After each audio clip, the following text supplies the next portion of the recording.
direktora ng Kababaihan ng Maynila, isang organisasyon na binuo ng aking mga magulang 40 years ago.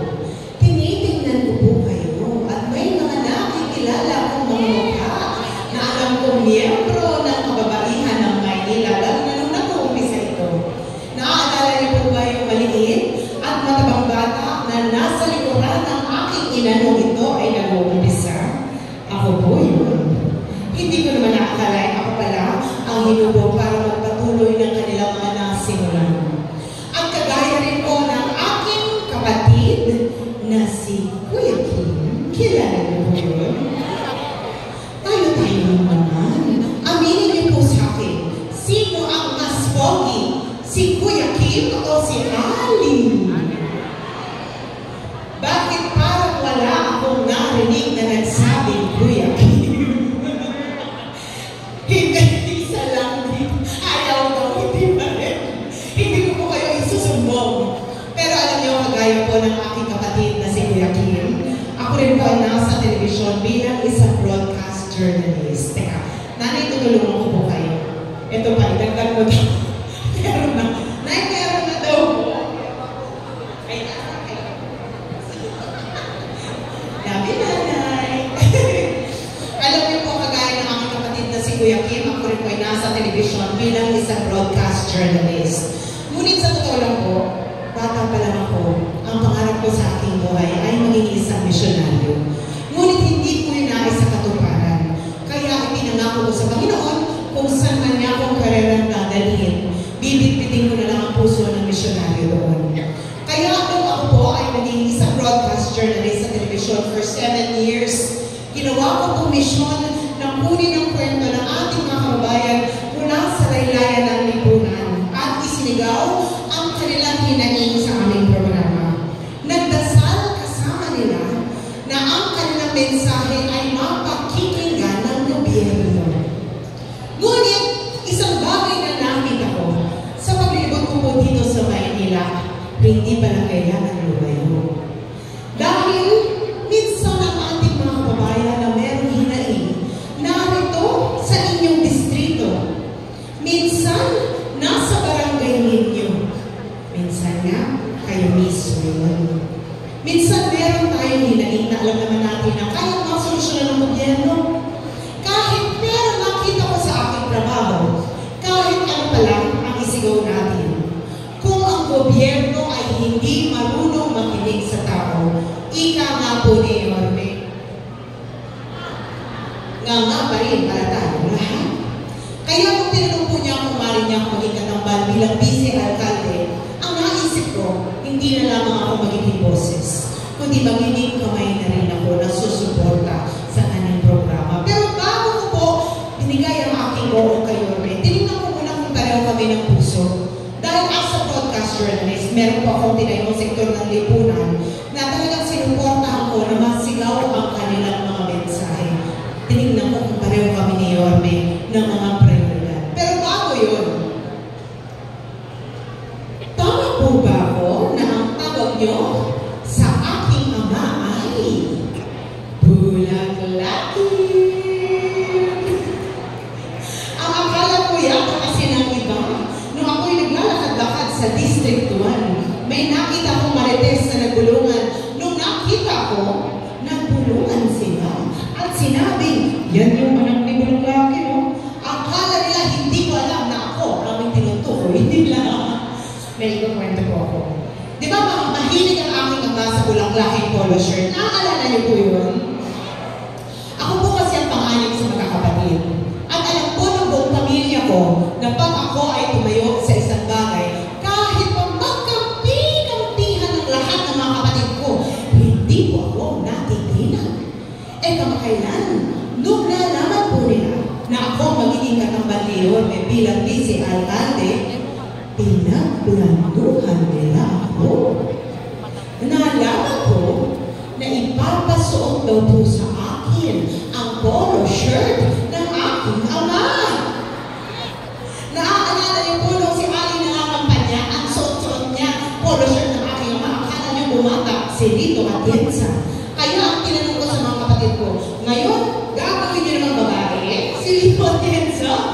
Na-nervous po ako na baka sabihin sa akin na kailangan ko silang sundin. Kaya inunahan ko sila. Kaya kinabukasan may malaking bulaklak na po ang aking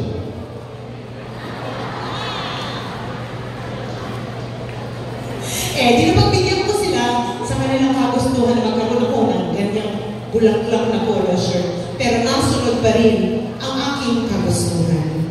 Kaya kung makulay na bulaklak ang aking napili dahil naniniwala po ako sa pagiging inklusibo. Di ba sabi ng Panginoon, lahat tayo pantay-pantay sa Kanya? Tama po ba ako? Ngunit kung meron ako isang bagay na nakita sa aking trabaho, hindi pa rin po pala patas ang lahat ng sektor sa ating lipunan. At dahil doon sila po aking tinayuan, aking pinaglaban na marinig ang kanilang mga boses. Ang unang sektor na ito ay ang mga senior citizens. Taas po ang kamay ng mga senior citizens dito. Nay, akala ko pagpasok namin ni Yorme dito, puro teenagers lamang kayo. Si nanay akala ko dalaga pa. Pero alam nyo, importante po para sa akin na kayo ay nakakaramdam ng pagmamahal at suporta. Dahil naniniwala ko, nung kami bata pa, kayo po nag-alaga at nagmahal sa amin. Kung hindi nyo po yung ginawa, wala po kaming lahat dito ngayon. At ngayong nagbaliktad naman ang mundo, kami naman ang malakas. Kami naman dapat ang mag-alaga, magmahal, at magtanggol sa inyong lahat na narito ngayon. Tinignan ko, kung noong panahon ni Yorme, minahal niya kayo, kung inalagaan niya kayo. Ngunit sa paglilibot ko dito sa mundo, nakita ko, mahal na mahal niya si Yorme. Tama po ba ako?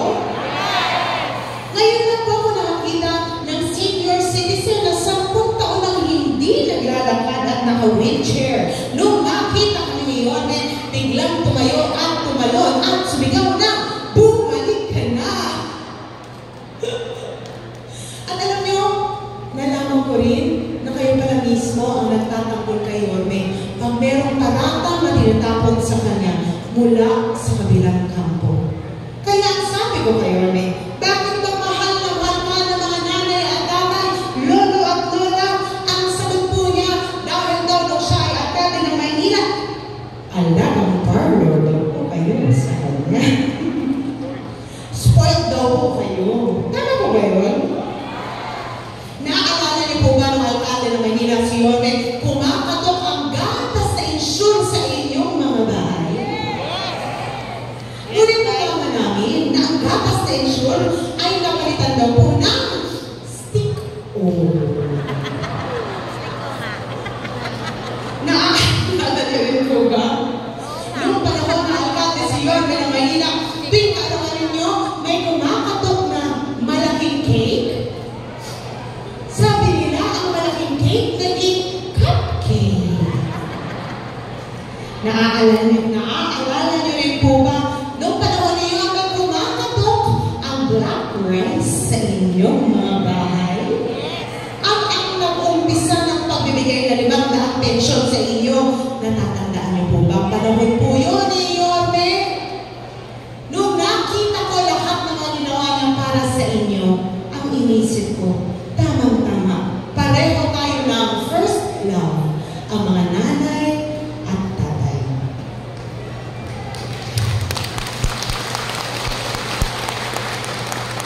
Ang pangalawang sektor na aking tinayuan, hindi ko alam kung alam ninyo, ngunit meron po kaming tinayong bahay ampunan. Ang pangalan ay Home for the Angels. 29 years na po kami kumukuha ng mga sanggol na tinatapon sa kung saan-saan. Inaalagaan po namin at binibigay namin sa mga pamilya na mag-aalaga at mag-aaruga sa kanila. Dahil meron pong 2 sanggol doon na parehong may kapansanan, wala pong may gustong kumuha. Dahil doon sila po ay aming inampon. Ngayon po sila ay aking mga kapatid na. Nakita ko, ang hirap palang magkaroon ng kapansanan. Lalo na kung ikaw ay isang senior citizen. Dapat nakakaramdam magkaroon kayo ng totoong suporta at kalinga mula sa gobyerno. Tinignan ko ginawa ni Yorme para sa mga PWD at senior citizens. At alam niyo po ba, dahil kay Yorme, dahil sa Job Inclusivity Act, maaari pong magtrabaho ang ating mga mahal na senior citizens at PWD. Sabi ko, hindi naman porket ikaw ay 60 years old, hindi mo na kailangan magpatina ng buhok. Pero alam nyo, para sa akin, dapat ang ating mga kababayan mula sa PWD at senior citizen na bibigyan pa rin ng oportunidad para makapagtrabaho. Dahil alam ko marami sa inyo hanggang ngayon nakikipagsapalaran pa rin sa mundo para matustusan ang pangangailangan ng inyong mga pamilya. Nung nakita ko na ginawa ni Yorme sa sektor na ito, ang sinabi ko, tama-tama, pareho na naman tayo. Ang pangatlong sektor na aking tinayuan, alam ko anak niyo si Yorme dahil siya ay batang tondo. Tama po ba ako? Kung si Yorme ay batang tondo, si Chia Tienza po ay batang bukid. Pero hindi po ako lumaki sa farm. Ako po ay lumaki sa St. Andrew's Field. Alam niyo po kung saan yun?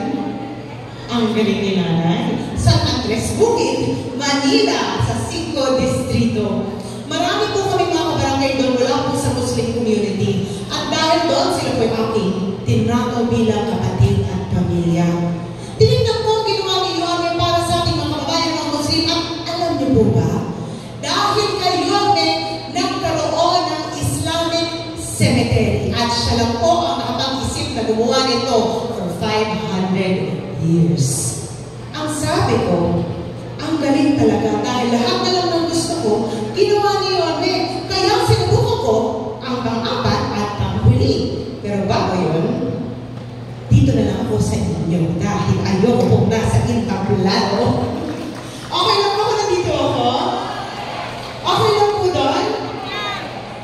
Alam niyo po, ay nanay. Alam niyo po, nung ako'y nag-aaral ng kolehiyo, 25 years ago, 9. Kailangan ko lang po talagang sabihin, 25 years ago ako nag-kolehiyo. Dahil ang akala po ng iba, bata pa ako. Ang hindi nila alam, 43 years old na po si Chia Tienza. May 3 na po akong anak at halos 20 taon na po ako may asawa. Ay, hindi na po ako dalaga. Dalang-dalang na po ako. Dalang naman. Hindi, masaya naman. Pero alam nyo, yung 3 po ang anak ko, na malalaki na. Pero, nag-aaral po, magka-kolehiyo. Pero alam nyo, nung ako'y nag-aaral ng kolehiyo sa De La Salle University, ang sabi po ng aking ama, na ang count din ng Maynila noon, kailangan ko daw maghanap ng trabaho. Dahil ako daw po ang magbabayad ng lahat ng pangangailangan ko. At alam niyo naman, gaano kamahal ang tuition fee sa La Salle. Kaya ako'y nagdasal sa Panginoon, makahanap ako ng trabaho. At alam niyo po ba, na-discover po ako ng ABS-CBN at ako po ay naging isang artista. Kilala niyo si Hart? Kasabayan ko po si Hart. Ngunit si Hart, evangelista, sumikat. Pero si Chia Tienza, hindi ko sumikat. Pero okay lang. Dahil naniniwala ako na pinadaan ako ng Panginoon doon para malaman ang kalagayan ng ating mga kababayan mula sa LGBTQ+ community. Alam ko, marami sa inyo may kilala o kamag-anak na mula po sa LGBTQ+ community. At nakakalungkot dahil hanggang ngayon meron pa rin pong diskriminasyon pagdating sa oportunidad para sa kanila. At dahil doon sila rin po ay aking tinayuan. Dahil para sa akin, dapat patas ang panlaban ng lahat. Tinignan ko, ginawa ni Yorme nung siya ay alcalde ng Maynila at nakita ko, pati pala ang LGBTQ+ community. Minahal ni Yorme, may grupo nga po siyang Benches of Manila. Kaya nung nakita ko na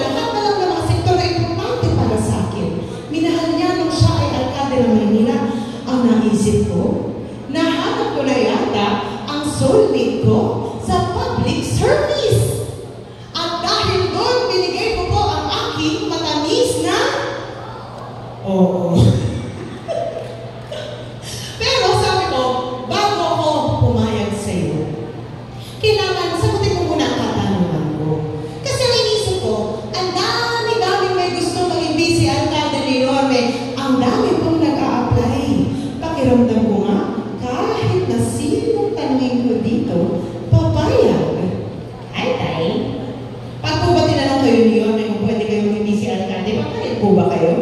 Opo. Ngayon, si tatay hindi na nag-isip? Opo. Galing tatay. Vice name. Kaya ako sabi ko, kailangan ko muna maintindihan bakit ako ang pinili mo. Ang sagot po niya sa akin, dahil unang-una, kilala kita bata ka pa lang. Nakapagtapos ka ng political science major in governance. Panahon ng iyong ama ay alkalde ng Maynila. Imbis na pumasok sa mundo ng politika, pwede naman talaga naging isang misyonaryo ka. Ginamit mo ang boses mo para maisigaw ang boses ng mga kabataan mo. Ikaw ay bata pa. Boses ng maina mo, ikaw ay naging ina. At kung ikaw ay naging isang broadcast journalist, ginamit mo ang boses mo para ibigay sa ating mga kababayan na nakakiwalan sa laylayan ng lipunan.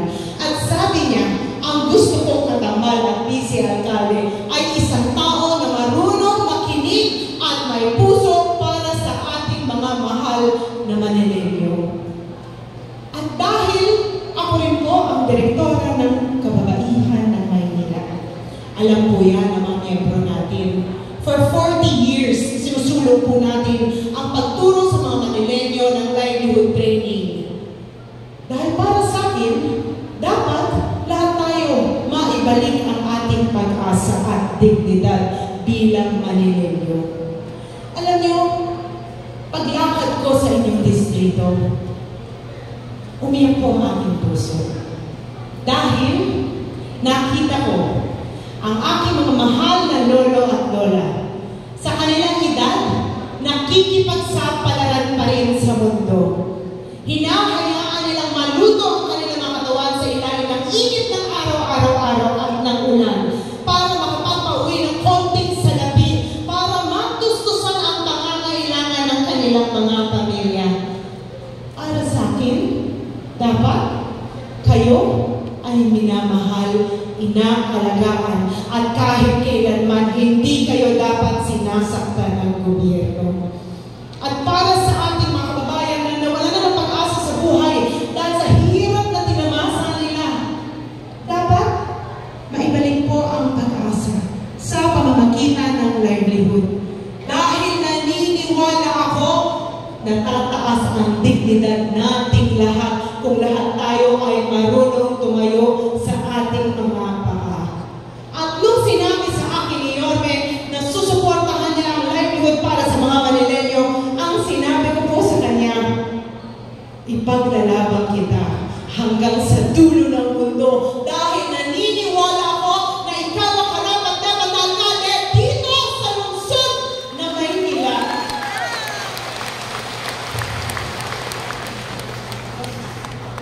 Alam niyo po, sa anim na distrito na aming pinupuntahan, iisa lamang ang isinisigaw ninyong lahat. Ano nga po yun? Bumalik ka na! Ako na. Alam ko, kaakibat ng sigaw nyo na bumalik na si Yorme, dahil nagnanais ang inyong mga puso na bumalik muli ang pagmamahal ng gobyerno sa inyong mga bahay at buhay gaya ng nagtamasa nyo nung siya ay alkalde ng Maynila. Naramdaman nyo ang totoong pagmamahal ng gobyerno si Yorme ay narito bilang alkalde natin. Alam ko rin na sa lahat ng alkalde na nakilala nyo, nakita nyo na si Yorme ang isa sa pinakamagaling na naging alkalde natin dito sa lungsod ng Maynila. At alam nyo, tinitingnan ko ang mga mata ninyo. Alam ko kung anong gusto nyo.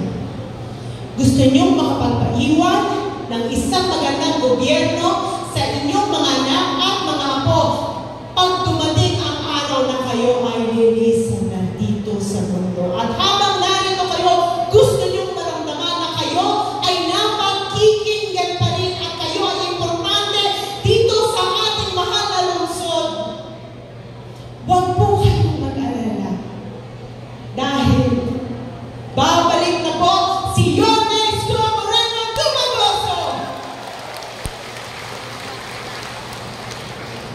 Ngunit, kung maaari, sana isama niyo rin po si Chief.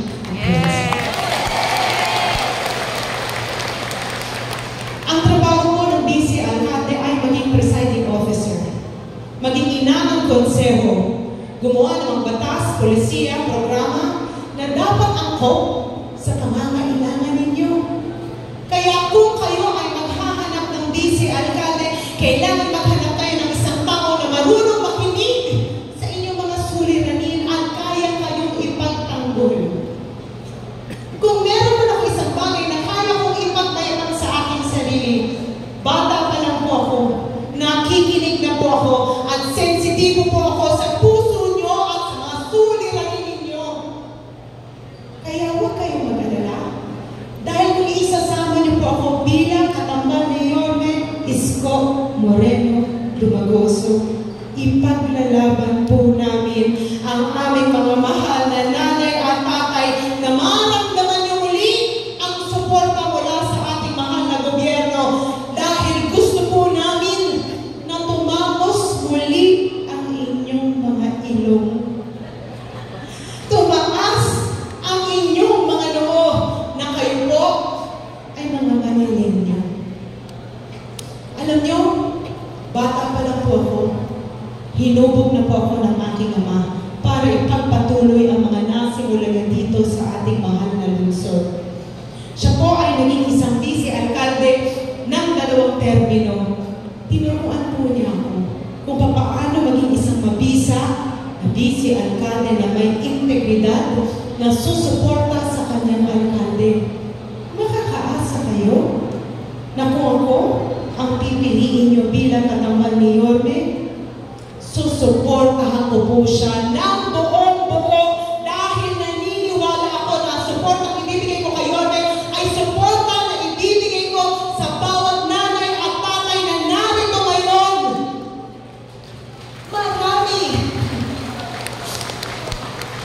Marami po kayong mga programa, polisiya na ginawa ni Yorme ang naging importante sa inyo. Ngunit pinalitan po ito ng administrasyon ngayon. Makakaasa po kayo na balang araw kasama ni Yorme, ibabalik po namin ng buong-buo ang lahat ng mga programa at polisiya na naging nagpasaya sa inyo. At kung tutulungan niyo po kami ni Yorme, ako po ay nakikiusap. Sana tulungan niyo rin po ang lahat ng mga konsehal na nasa likuran ko, dahil kailangan po namin ng mga kaalyado at kasama sa City Council. At ako rin po ay nakikiusap dahil kailangan namin ng tulong mula sa national government. Sana tulungan niyo po ang aming kaibigan na si Congressman Ernix Jonicio. Hindi po ako umaalis